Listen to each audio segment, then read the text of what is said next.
नमस्ते प्यारे बच्चों, मैं महेश राठौड़। आज हम सीखने वाले हैं घातांक एवं करनी के नियम पर आधारित दो प्रश्न। प्यारे बच्चों, आपने थंबनेल पर देख ही लिया होगा, हम ये दो क्वेश्चन डिस्कस करने वाले हैं।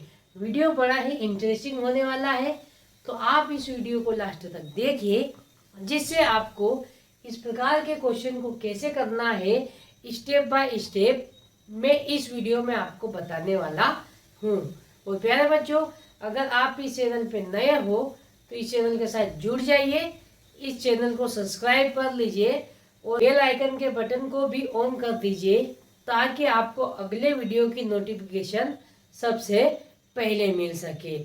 और इस वीडियो को अपने दोस्तों में भी शेयर कर दीजिए, ताकि उनको भी ऐसे घातांक एवं करनी के सवाल को कैसे हल करना है, इस वीडियो को देखने के बाद कभी भी कोई भी दिक्कत या परेशानी नहीं जाने वाली उनको। तो प्यारे बच्चों, बिना किसी देरी के वीडियो शुरू करते हैं और लेते हैं पहला क्वेश्चन। तो देखो बच्चों, पहला क्वेश्चन है हमारे पास 3⁻5 गुणित 3⁻7 बराबर क्वेश्चन मार्क। तो हमको इस क्वेश्चन मार्क की वैल्यू क्या करनी है, निकालनी है। पहले हम लिख लेंगे हल जो हमें दिया है। यहाँ पर लिख लेंगे हल। क्या दिया हमको, 3⁻5 गुणित 3⁻7 बराबर क्या है, क्वेश्चन मार्क। तो देखो, क्वेश्चन मार्क बराबर हम लिख लेंगे 3⁻5 गुणित 3⁻7। अब देखो बच्चों, यहाँ पर घातांक एवं करनी का कौन सा नियम लगेगा। तो अगर आपको पता होगा ये नियम, अगर नहीं पता हो तो यहाँ पर देख लो। अगर a की घात m गुणित a की घात n हो तो इसके बराबर क्या होता है, a की घात m प्लस n। ये वाला नियम यहाँ पर लगने वाला है।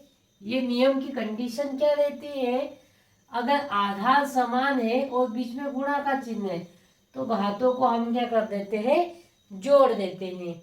देखो, इस क्वेश्चन में भी ऐसा है कि आधार समान है और बीच में गुणा का चिन्ह है, तो घातों को क्या करेंगे, हम जोड़ देंगे। तो देखो, क्वेश्चन मार्क बराबर 3⁻5 प्लस 7 लिख देंगे, है ना।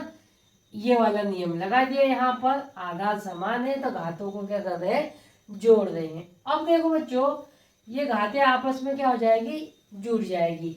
अब यहाँ पर पूर्णांक का जोड़ और घटाव का नियम लगेगा। एक संख्या माइनस की है, एक संख्या प्लस की है, तो इसको घटाएंगे या जोड़ेंगे हम। तो प्यारे बच्चों, इसको हम घटाएंगे, है ना। तो क्वेश्चन मार्क बराबर 3 की घात कितनी आ जाएगी। तो देखो, 7 में से 5 घटाएंगे कितना आ जाएगा, 2 आ जाएगा। और चिन्ह कौन सा लगेगा, बड़ी संख्या के सामने। अब 5 और 7 में कौन बड़ा, 7 बड़ा। 7 के आगे प्लस है तो हमारी घात भी क्या आएगी, प्लस आएगी। अब उसके बाद देखो, इस क्वेश्चन मार्क बराबर क्या आ जाएगा, 3 की घात 2 है तो हम 3 को 2 बार लिख के गुणा कर देंगे। अब देखो, यहाँ पर यहाँ कौन सा नियम लगेगा, a की घात अगर 2 है तो हम a को क्या करते हैं, a गुणित a लिखते हैं। जिस भी संख्या की घात जितनी हो उसको उतनी बार लिख के गुणा कर देते हैं।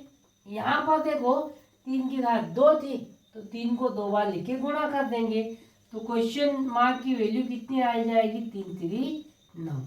प्यारे बच्चों, ये क्वेश्चन आपको समझ में आ गया होगा। अब लेते हैं क्वेश्चन नंबर दूसरा।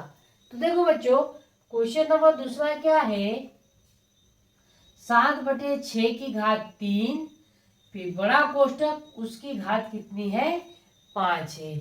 जो दिया है वो लिख लेंगे हम हल। इस क्वेश्चन मार्क को मैं आगे लिख लेता हूँ। क्वेश्चन मार्क बराबर 7/6 उसकी घात 3 और फिर उस पूरे की घात कितनी है, 5 है। तो यहाँ पर घातांक एवं करने का कौन सा नियम लगेगा, हम देख लेते हैं। यहाँ पर देखो, a की घात m है और उसकी घात n है ना। तो देखो, ये इसी फॉर्मेट में है, इसको हम क्या मान लेंगे a, उसकी घात m, फिर उसकी घात n है। तो इसको हम क्या करते हैं, a की घात m गुणित n कर देते हैं। यहाँ पर घातांक एवं कणिका ये वाला नियम लगने वाला है। तो आइए ये वाला नियम यहाँ पर अप्लाई कर देते हैं। तो देखो a की जगह पर क्या है 7/6, m की जगह पर क्या है 3 और n की जगह पर क्या है 5 है। तो हम यहाँ पर लिख देंगे 7/6 की घात, इन दोनों का क्या हो जाएगा, गुणा हो जाएगा, तो 3 गुणित 5। अब इसको हम आगे सोल्व करेंगे तो 7/6 की घात हो जाएगी 3 पंजे 15, और यही हमारा क्या हो जाएगा, आंसर हो जाएगा। तो प्यारे बच्चों, इस प्रकार ऐसे क्वेश्चनों को स्टेप बाय स्टेप हल कर सकते हैं। उम्मीद करता हूँ कि ये 2 क्वेश्चन आपको अच्छे से समझ में आ गए होंगे। और प्यारे बच्चों, ऐसे ही बेसिक मैथ्स के वीडियो के लिए आप इस चैनल के साथ जुड़ जाइए।